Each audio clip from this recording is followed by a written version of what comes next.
90s के दौर में एक फिल्म आई थी यश। उस फिल्म को भले ही आप भूल गए हों, पर उस फिल्म का एक गाना यकीनन आप भूले नहीं होंगे। उस गाने के बोल थे, सुबह सुबह जब खिड़की खोले बाजू वाली लड़की हाय।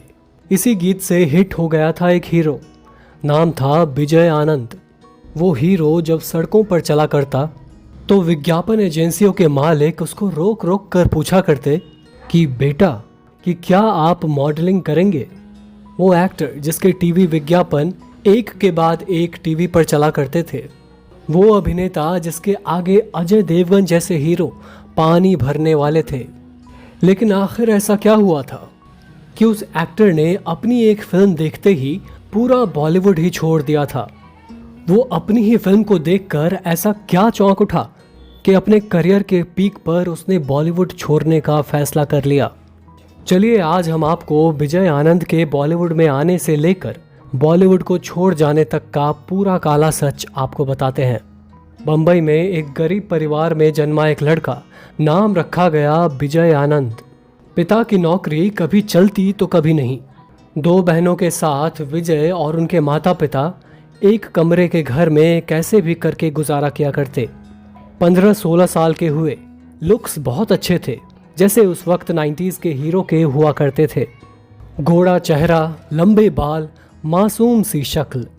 स्कूल आते जाते रोड पर कोई गाड़ी रुकती तो लोग उतरकर उनसे पूछते कि बेटा मैं मॉडलिंग एजेंसी का मालिक हूँ, क्या तुम मॉडलिंग करोगे। लेकिन विजय हर बार इनकार कर देते। खैर थोड़े बड़े हुए, 12वीं पास की तो एक बार उन्हें उनके पापा के दोस्त ने कहा कि बेटा तुम्हारा पढ़ने में मन नहीं लगता और बार बार तुम्हारे आगे किस्मत दस्तक दे रही है और तुम हो कि मना करते जा रहे हो। विजय को ये बात समझ आ गई। फौरन ही 2000 रुपए लेकर पहुंचे फैशन फोटोग्राफर महेश पेंटर के पास।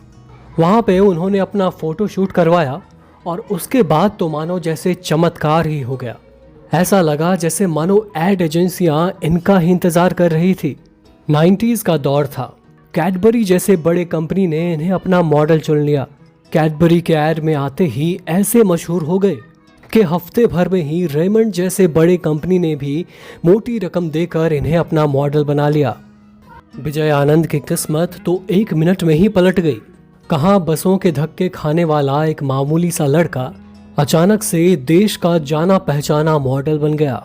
टीवी में शो या फिल्म कुछ भी आए, ऐड आता तो सिर्फ विजय आनंद का ही। एक साथ 3-3 विज्ञापन सिर्फ और सिर्फ विजय आनंद ही छाए रहते। विज्ञापनों की तो मानो बारिश ही होने लगी। बड़ी बड़ी कंपनी उन्हें मुंह मांगे कीमत पर अपना मॉडल फेस बनाने लग गई। कुछ ही समय में उनके पास 400 विज्ञापन आ गए। अब इतना मशहूर चेहरा भला एक्टिंग की दुनिया में कैसे नहीं आता। बस किस्मत चमक उठी जब मशहूर फिल्म मैगजीन फेमिना ने उनकी फोटो को अपने कवर पेज पर छाप दिया, फेस ऑफ 1995 बनाकर। फौरन टेलीविजन से बुलावा आ गया। उनका पहला सीरियल था आसमान से आगे। उस सीरियल में विजय आनंद मेन रोल में नजर आए थे। कुछ ही समय बीता था, अचानक से बॉलीवुड के एक मशहूर डायरेक्टर शरद शरण की नजर उन पर पड़ गई। उन्होंने विजय को अपने पास बुलाया और विजय से कहा कि क्या तुम मेरे फिल्म में एक्ट करना चाहोगे, मैं तुम्हें लीड रोल देना चाहता हूँ। डायरेक्टर ने फिल्म की पूरी कहानी बताई, किरदार समझाया और गाने भी सुनाए। बस विजय को फिल्म पसंद आ गई और बॉलीवुड में कदम रख दिया। उस फिल्म का नाम था यश। उस फिल्म में अभिनेत्री कार्तिका राणे के साथ उनके उस फिल्म के गाने ने 90 के दौर में धूम मचा दी। गीत था सुबह सुबह जब खिड़की खोले बाजू वाली लड़की हाय।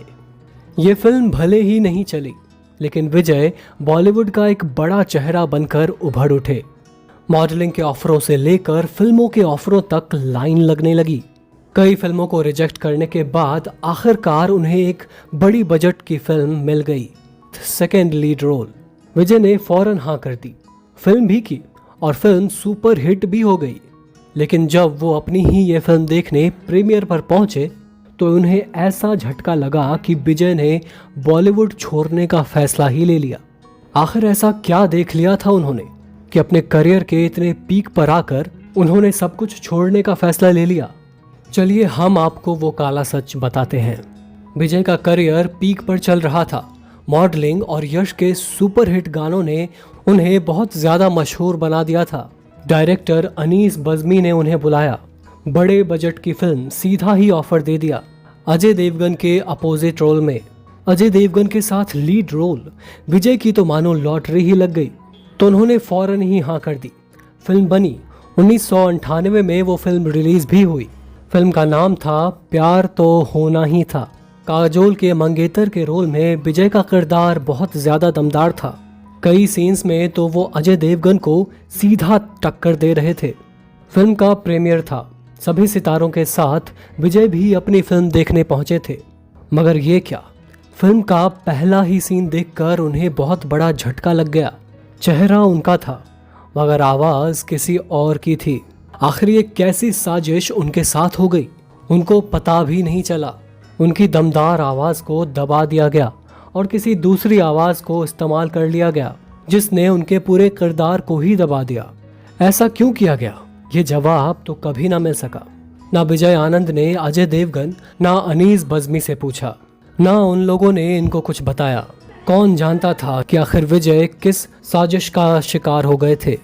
कहीं उनकी आवाज में उनका किरदार अजय देवगन पर भारी ना पड़ जाए, कहीं इसलिए तो उनकी आवाज नहीं बदल दी गई। खैर, इसका जवाब तो कभी नहीं मिल सका। मगर सीधे साधे विजय आनंद का इस घटना के बाद ऐसा दिल टूटा कि उन्होंने दुखी होकर बॉलीवुड ही छोड़ दिया। जब उन्होंने बॉलीवुड को छोड़ा तब उस समय उनका करियर पीक पर था। कई बड़ी फिल्मों के ऑफर्स उनके पास थे, मगर इस अभिनेता को इतना बड़ा झटका लगा था कि उन्होंने बॉलीवुड से बिल्कुल ही किनारा कर लिया। मगर विजय आनंद हीरा थे। उनकी चमक को रोकने की साजिश भले ही हुई हो, लेकिन वो और भी तेज चमकने लगे आध्यात्म की दुनिया में। फिल्में छोड़कर धीरे धीरे वो आध्यात्म की राह पर निकल पड़े और वो एक मोटिवेशनल स्पीकर बन गए। कुछ ही सालों में वो इतने ज़्यादा मशहूर हो गए कि दुनिया में लाखों लोग उनके चाहने वाले बन गए। विजय इतने मशहूर हो गए कि उनको सिया के राम सीरियल में राजा जनक का किरदार ऐसे ही घर बैठे मिल गया। इन दिनों भी वो मोटिवेशनल स्पीकर के तौर पर ही दुनिया में छाए हुए हैं। कभी कभार किसी अच्छी फिल्म में भी नजर आ जाते हैं। दोस्तों, आपको 90 के दशक का ये हीरो विजय आनंद याद है या नहीं? आपको इनकी एक्टिंग कैसी लगती थी? हमें कमेंट बॉक्स में ज़रूर बताइएगा।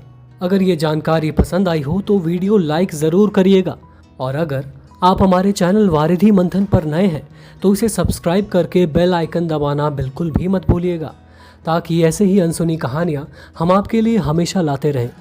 वीडियोज़ में अब तक बने रहने के लिए आपका बहुत बहुत शुक्रिया।